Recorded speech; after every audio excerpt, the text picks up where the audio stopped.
it's time to sit back and relax with your favorite drink. And listen.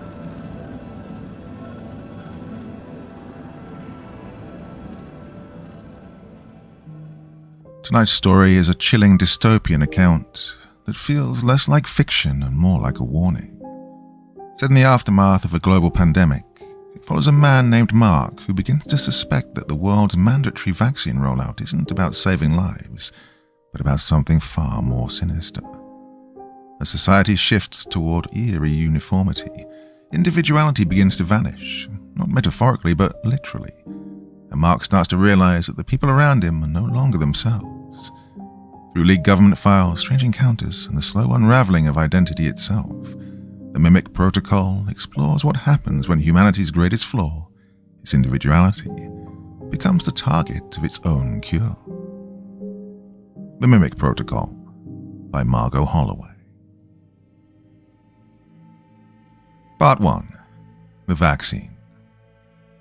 Well, the world wasn't what it used to be. It was a shell, empty, brittle and scarred by something that couldn't be seen anymore but still lingered everywhere. The virus had torn through everything. Cities, families, nations, leaving behind silence where there used to be commotion and clatter. Streets once alive with chatter were now hollow canyons of concrete and fading memory. It wasn't that there was no longer anyone around. In fact, it was the people who made it worse. They moved like ghosts, all of them with faces hidden, eyes down, every gesture cautious. Everyone spoke in muffled tones, careful not to breathe too close, nor to touch too long. Well, the sickness was gone, sure, but the fear, that had stayed. It seeped into the air like smoke from a fire that never really went out. Mark had recently turned 30, though lately he felt a lot older. Just another man in another apartment, doing the same things on the same screens day after day. Once, not so long ago, he'd had a life. A commute, coffee breaks, laughter in bars, the buzz of being around people. Now it was just muted voices over video calls and the hollow sound of his own footsteps echoing through empty streets. His world had shrunk to 4 walls and a dim laptop glow. When the vaccine had come, it hit the world like a thunderclap. Salvation in a syringe, they promised. The media called it a modern-day miracle, a victory for humankind. The news channels ran stories of doctors smiling, families hugging, the word hope flashing across screens like a brand logo. But Mark didn't buy it, at least not completely. It was all too fast, too polished. Science didn't work miracles overnight, not without a price. People called the doubters like him crazy, conspiracists, paranoid. But deep down, Mark knew there was something off, something rotten humming just beneath all the headlines and the hashtags. Still, the pressure to get the jab built. Everyone was doing it, posting selfies with their little vaccine cards, their captions all the same. We did it. We're safe now. His parents called him every night, voices cracked with worry, telling him to just be responsible and do what was needed to be done.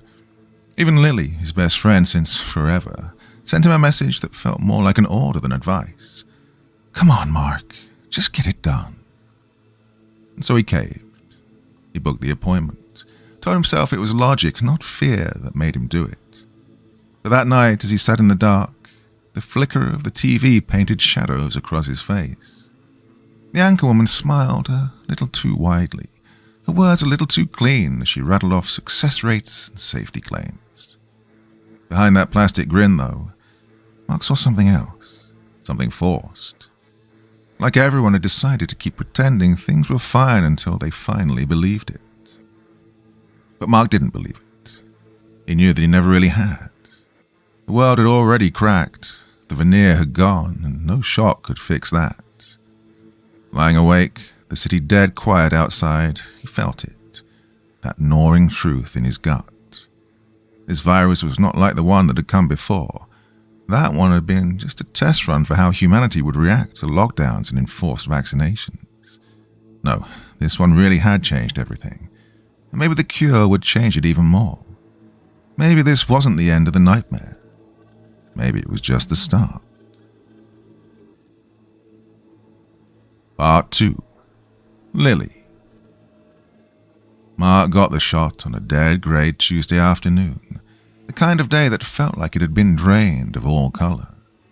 The clinic was packed tight with bodies, yet no one made a sound, just rows of masked faces staring ahead, eyes empty, like cattle waiting for slaughter.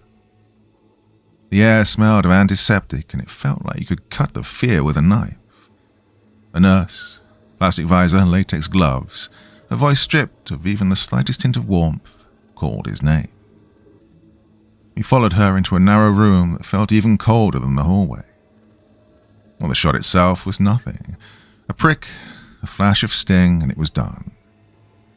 "Oh, you might feel tired," the nurse said, her voice flat, already looking past him to the next in line. "Maybe a little headache. Drink water." It was odd. The words sounded rehearsed, like she'd said them 1,000 times and stopped meaning them after the first 100. Well, to be fair, though, she had probably said them thousands of times, so it was understandable for her to be going through the motions.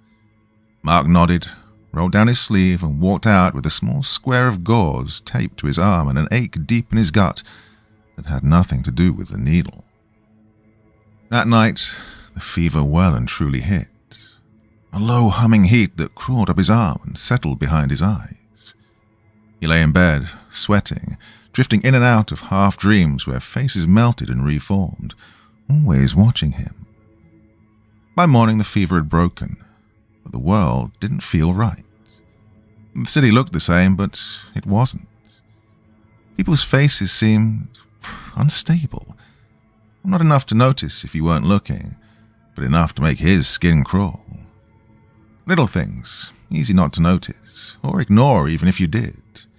Eyes that didn't quite match the mouth beneath them. Jawlines that seemed to flicker, like reflections on disturbed water. Within a week, everything had changed again. The streets filled back up, the noise returned, and the news couldn't stop calling the vaccine a miracle. Infection rates nosedived, smiles spread, real or otherwise, and people started seeing each other in person again. Hope was well and truly back on the menu. But the fringes of the internet whispered a significantly different story for those who cared to look. Short posts, deleted videos, seemingly outrageous claims that people were glitching mid-conversation, faces rippling, skin reforming into someone else's. Well, the experts we were presented with merely referred to it as trauma, mass hysteria, brain fatigue. Everyone nodded along because, well, that explanation was easier to swallow. But again, Mark didn't believe any of it. Until Lily. They met one late afternoon, a pot of coffee steaming between them, the blinds slicing the sunlight into stripes across the living room. For the first time in months, he felt almost human again. Lily was talking about work, about some poor bastard who'd fainted in a meeting. She laughed, then abruptly stopped. Her eyes locked on his, her face frozen mid-expression. And then her skin began to crawl. Not in a metaphorical way, literally. Her features shifted, her bones seemingly rearranging in tiny, horrifying spasms. Her eyes turned into his eyes, her lips pressed into his exact shape.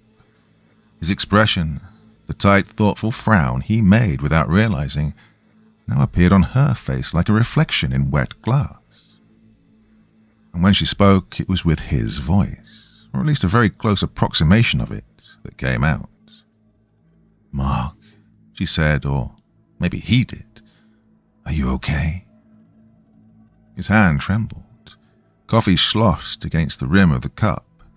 The air between them buzzed like static before lightning. And then, just like that, it was gone.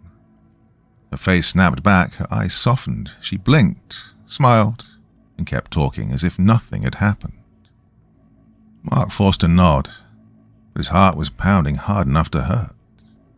He pretended to listen, pretended to laugh, but his mind was spiraling. That night he didn't sleep.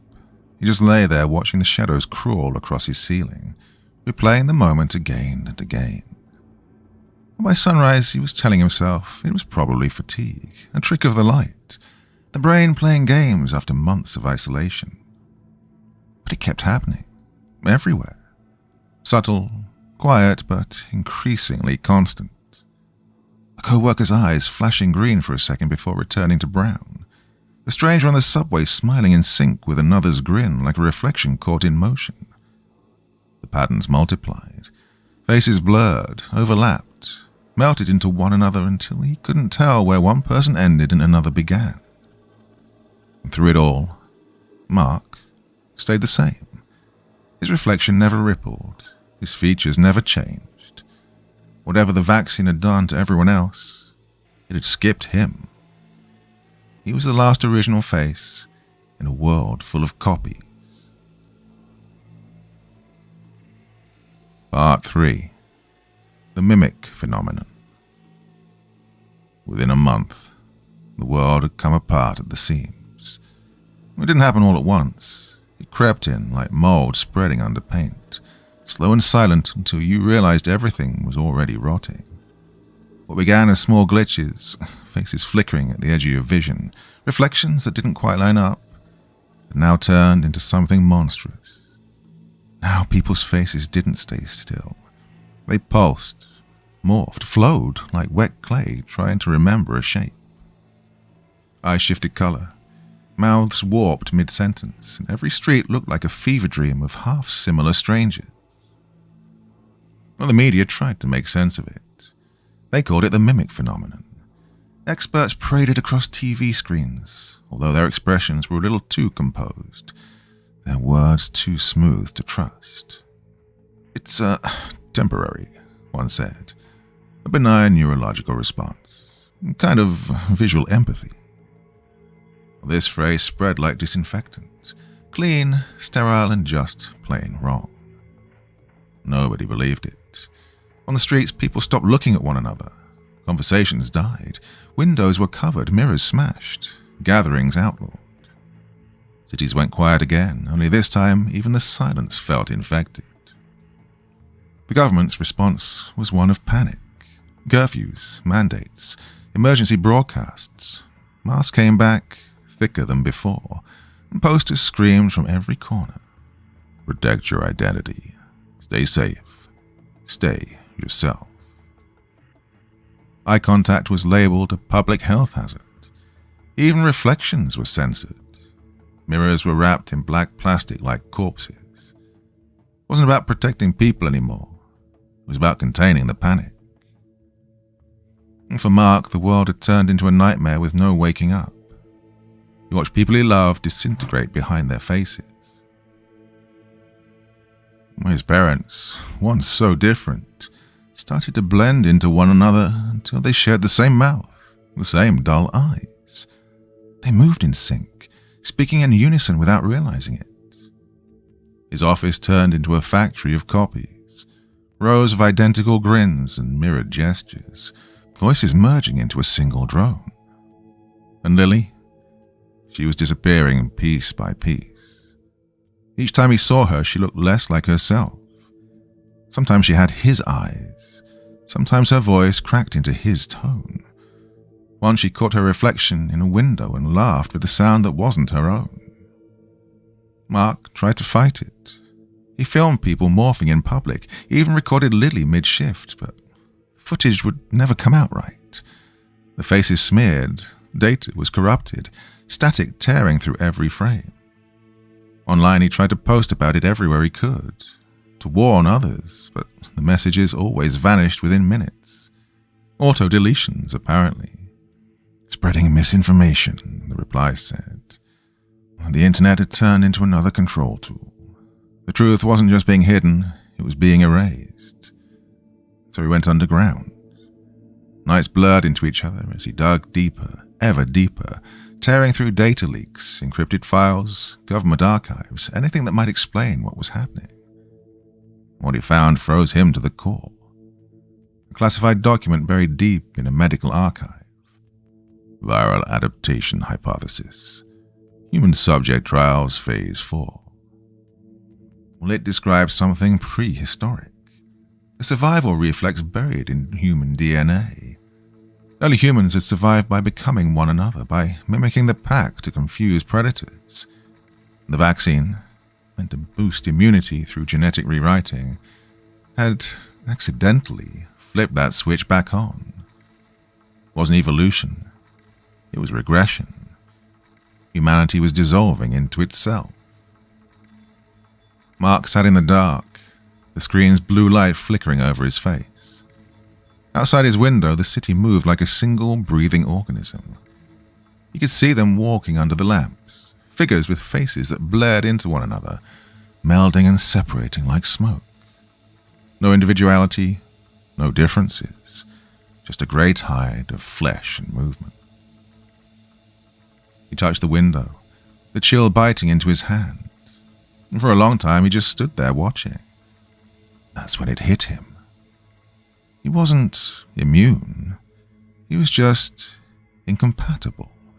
Whatever the vaccine had done to everyone else, it hadn't worked on him. He was the flaw in the pattern, the anomaly that couldn't blend. In a world that now worshipped sameness, that made him dangerous. Part 4. Identity Differentiation. It was well past midnight when Mark finally found it, the truth he'd been clawing toward for weeks. By this point, his apartment was a wreck of stale air and cold caffeine, coffee cups crowding the desk beside a laptop that hummed like a dying engine. Outside, the city murmured, a low, restless noise that never really slept. Lines of code scrolled across the cracked screen, reflected in Mark's tired eyes. He'd broken through a wall of encryption, government firewalls, proxy servers, and dead-end IPs, until he reached the digital underbelly of the Department of Global Health. A vault of sealed files, never meant to see daylight. The documents were corrupted, redacted beyond reason, but one phrase kept surfacing like a ghost from the code. Genetic Cohesion Initiative. At first, he'd thought it was just another bureaucratic buzzword, something about herd immunity or vaccine outreach. But the deeper he dug, the colder it got. This wasn't a medical project. It was a controlled experiment on humanity itself. Buried under miles of data, medical reports, and genetic schematics, the truth took shape. The mutation wasn't an accident. It had been predicted, planned even. The so-called vaccine hadn't been built to stop a virus. It had been designed to reshape people, to stabilize social structures through biological alignment. They'd found a gene tied to individuality, identity differentiation. They called it and flipped it. Their logic was equal parts elegant and monstrous. If people were too different, they fought. If they were the same, they'd obey. By rewriting one strand of DNA, they could dissolve conflict, emotion, and ego, force the species into perfect, docile harmony. One report stopped his breath cold. Transformation is likely to become permanent within 3 to 6 weeks of exposure. Subjects exhibit mimicry behavior, loss of self-identity, and eventual cognitive synchronization with surrounding individuals. In high-density areas, full homogenization is expected. Mark's chair creaked as he leaned back, staring at the words until they blurred. Permanent. Loss of self. Synchronization. God, they'd known. The politicians, the news anchors, the doctors, they'd all smiled for the TV cameras while the world quietly rewrote itself from the inside out. He opened another file, one marked Classified, Level 6 Clearance. The memo was brief, sterile, signed by someone high enough to stay untouchable. The side effects are acceptable.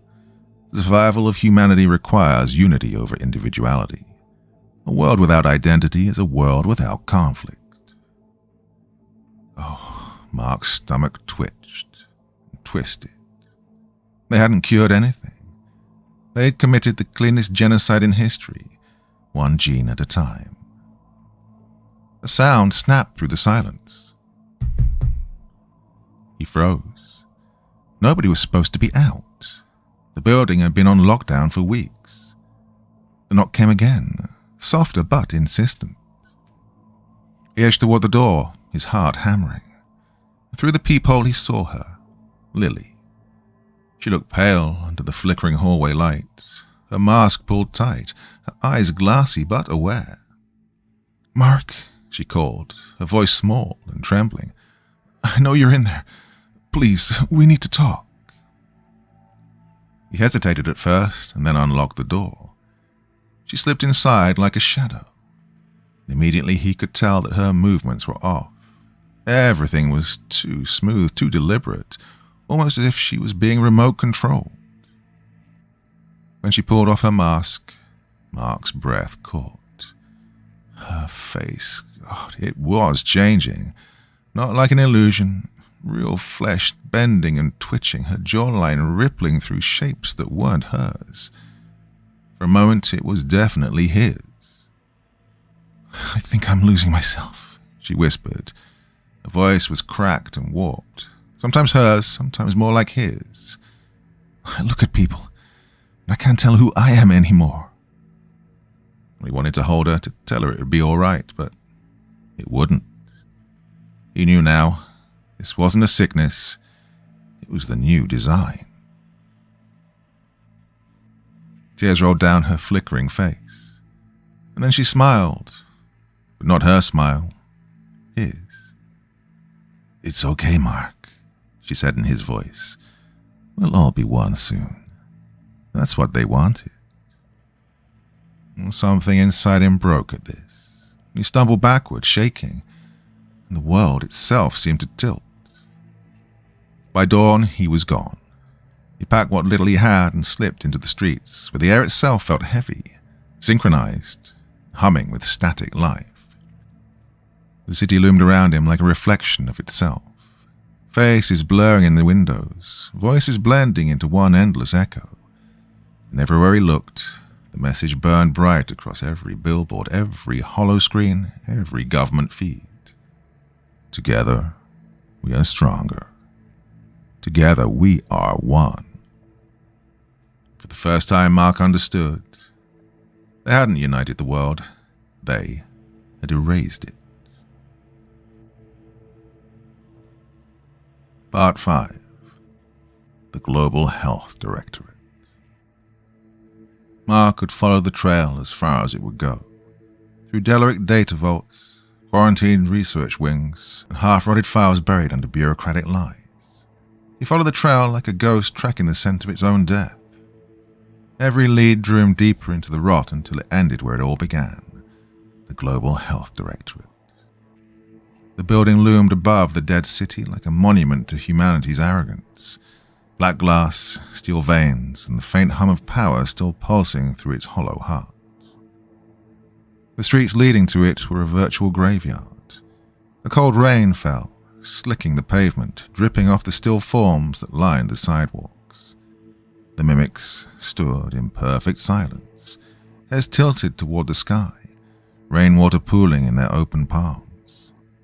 Their eyes were empty, their skin wax pale, their clothes soaked through but untouched by decay. They didn't move.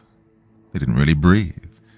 They were waiting, like statues waiting for orders from a god that no longer existed. Inside, the air was cleaner than it had any right to be. The lights burned steady. The elevators still hummed, and the walls gleamed like they were polished yesterday. The building wasn't abandoned. It was preserved, maintained by something that no longer needed hands. The digital billboards lining the corridors pulsed with white letters that blared into his vision. Together, we are one. The phrase echoed down every corridor, mechanical and soft, like a prayer recited by the dead. At the end of a long marble hallway, he found them, the architects of extinction. 3 figures waited in a glass boardroom surrounded by walls of screens. Each display showed shifting faces, human features dissolving into one another until all that remained was a blurred composite mask. The three stood perfectly still, their features unnaturally symmetrical. They didn't look alive, they looked designed. "Mr. Sinnott," said the woman in the center, her voice calm and surgical. "We've been expecting you." Mark's fists clenched at his sides. You knew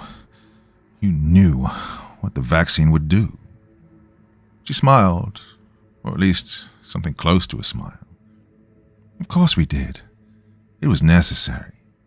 Humanity has been tearing itself apart for centuries. We removed the disease." "You mean people," he said through his teeth. "You erased them." "No," said the man to her left, voice low, precise, almost gentle. "We liberated them. The human condition was flawed, violent, and selfish, fractured. Now there's no more conflict, no more division. One mind, one body, harmony."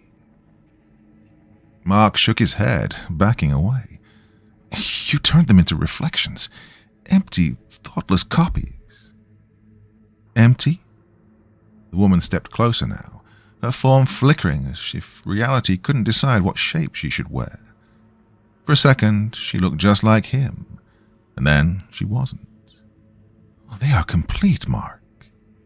There is peace now, real peace. You could join them, it isn't too late."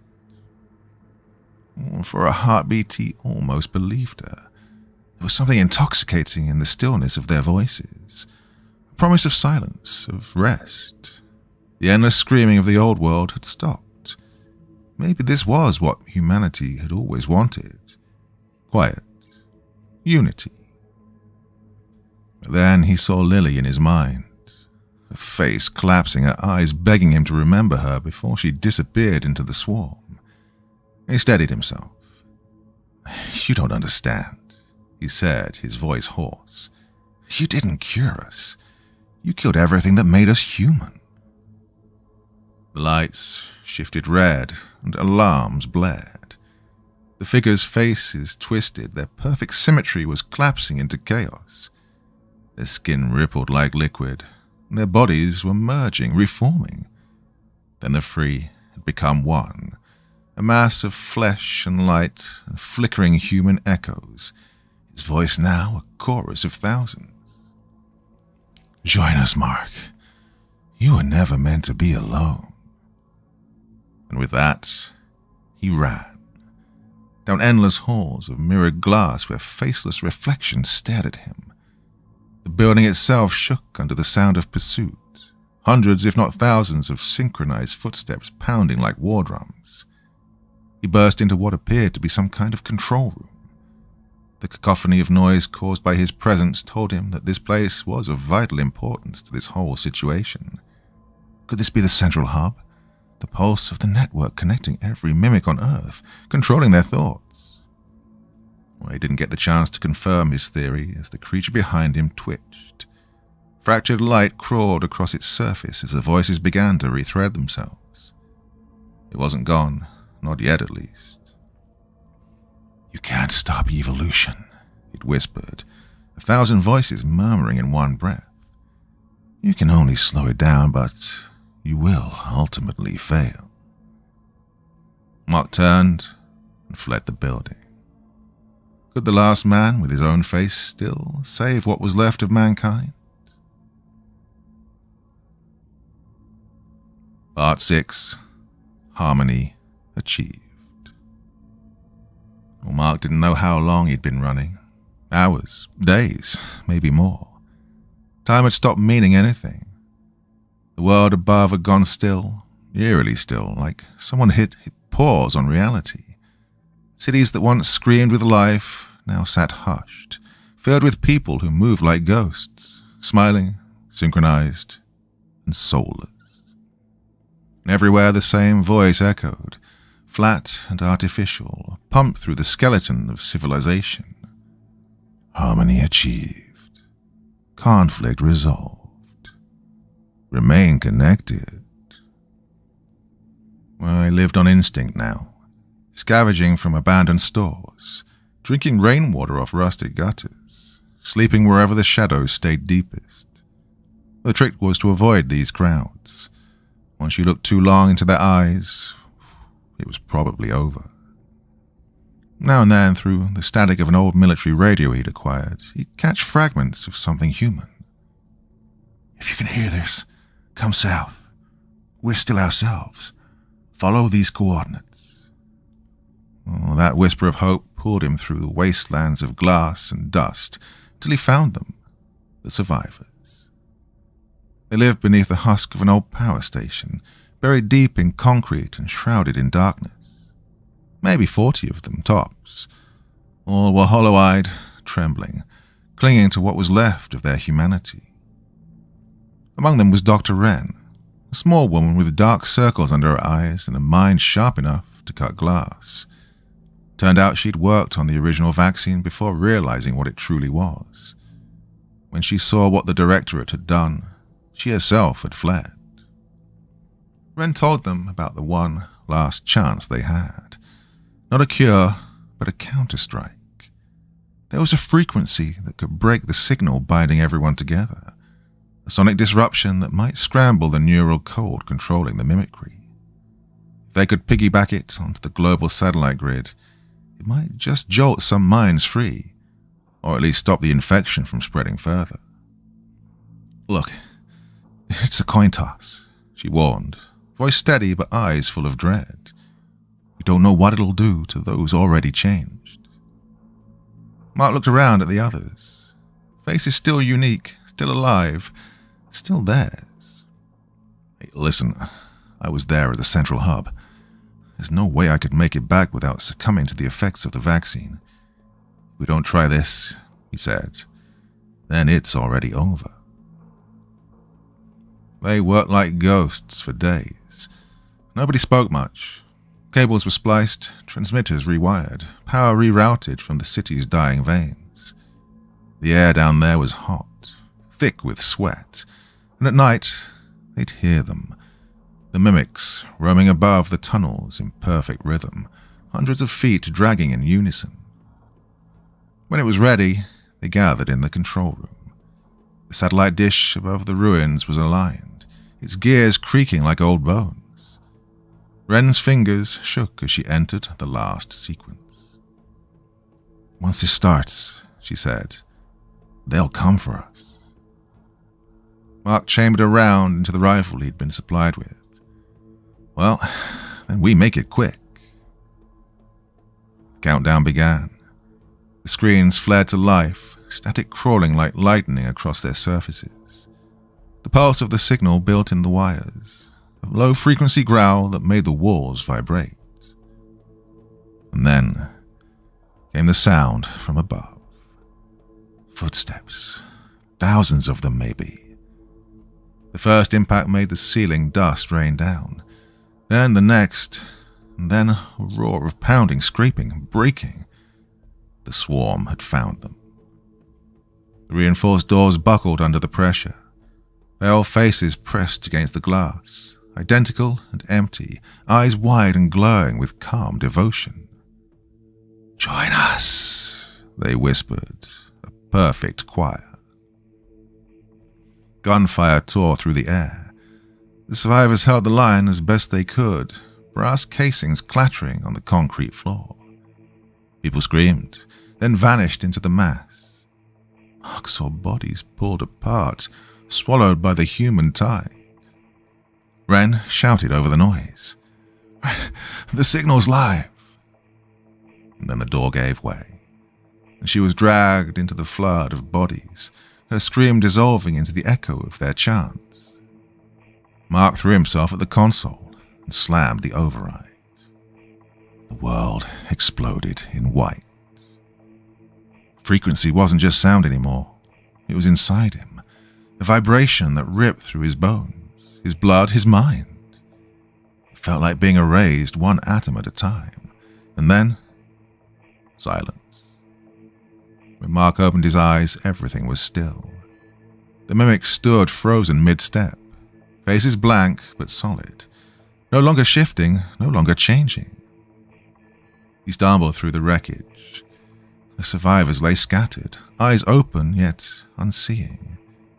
Even Wren was the same now, caught mid-motion, her hand reaching for the console, expression locked in eternal terror. He called out to her.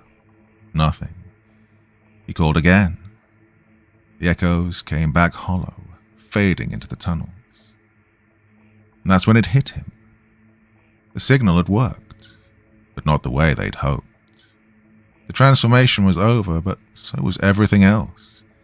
The infection was gone, yes, but so were their minds. Humanity hadn't been saved. It had been paused. He sank to his knees, light from the dying monitors painting his shadow across the wall. Above him, the world would be the same. Frozen people standing in the streets, locked in the last thought they'd ever had. Mark was alone again. But this time, the quiet wasn't mercy. Part 7. The New World. The world above was dead quiet. When Mark climbed out of the tunnel, he expected panic. Sirens, screaming, the echo of some last stand. Instead, there was nothing. Just still air and the heavy silence of a world that had stopped breathing. The streets stretched out in perfect order. Cars parked in straight, obedient lines, doors hanging open like gaping mouths. Engines had long gone cold. And the people, if you could still call them that, filled the sidewalks. Dozens, hundreds, maybe thousands, frozen mid-step, mid-scream, mid-thought. Their faces locked between terror and peace, as if caught halfway through surrender. The signal had done its job. Mark moved carefully among them, afraid to touch. Their eyes were open but empty, glossy mirrors reflecting the pale red sun bleeding out behind the clouds. Each one unique, yet eerily the same, as though individuality had been sculpted into a single perfect lie. The city had become a museum of humanity at the moment of its extinction. Together, he muttered, his voice cracking in the cold air. Exactly what they wanted. He wandered for hours, or maybe days. Time really did feel like nothing now. His footsteps echoed off concrete and glass, the only sound left. Doors were stocked, homes untouched, offices frozen in mid-routine. The coffee cups were still steaming faintly, at least in his imagination. Radios hissed with static. Screens stared back blank and blind. Even the sky seemed muted. The birds gone, the wind refusing to move. It was a dead world pretending to still exist. Mark stopped outside a shattered storefront. Behind the cracked glass, a dusty mirror leaned crookedly against the wall. He saw himself reflected in it, gaunt, hollow-eyed, but still breathing, the only thing that still moved. He stepped closer, drawn to the one thing that proved he was still real. At least I'm still me, he whispered. But then his reflection blinked. Not with him, after him. He froze. His heartbeat kicked hard against his ribs. The reflection's lips began to twitch upward into a grin, slow and deliberate, until it was smiling at him. But not a kind smile. Something colder. Something knowing, something wrong. The eyes weren't his anymore. They looked like someone else's, like something else had taken root behind them. Mark stumbled back, but the reflection stayed where it was, watching him. Its features rippled, as if testing shapes, trying on new faces beneath his skin. Then faintly, impossibly, a whisper slid out from the glass, a sound more like breath than speech. "Don't worry," it said in a voice almost identical to his own. "You'll join us soon." Mark turned and ran. As he did, the silence broke. Not with sound, but with movement. The statues, or those still frozen bodies, had turned. Every face in the city, every empty stare was now pointed at him.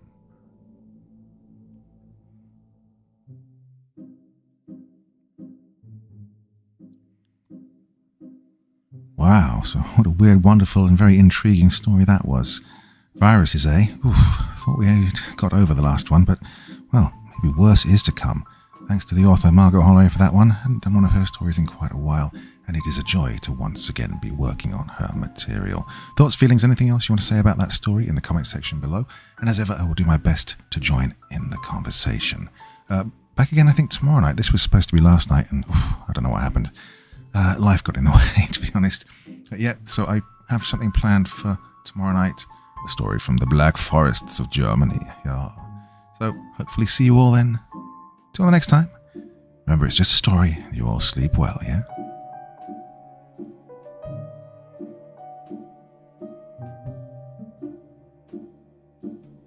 Thank you so much for taking the time to listen to this story today. Really means a lot to me and to the author of the story, of course. Well, if you want to know more about me, I'm pretty much everywhere on social media. You can find me on Facebook, Twitter, Instagram. You can download my music on SoundCloud. I've got a Patreon if you feel like. Throw me $1 or $2. Very much appreciated. And of course, on Reddit, I have a place where you can leave stories if you want me to read one that you've written. Well, hoping to see you all again very soon. Till then, sweet dreams. Bye-bye.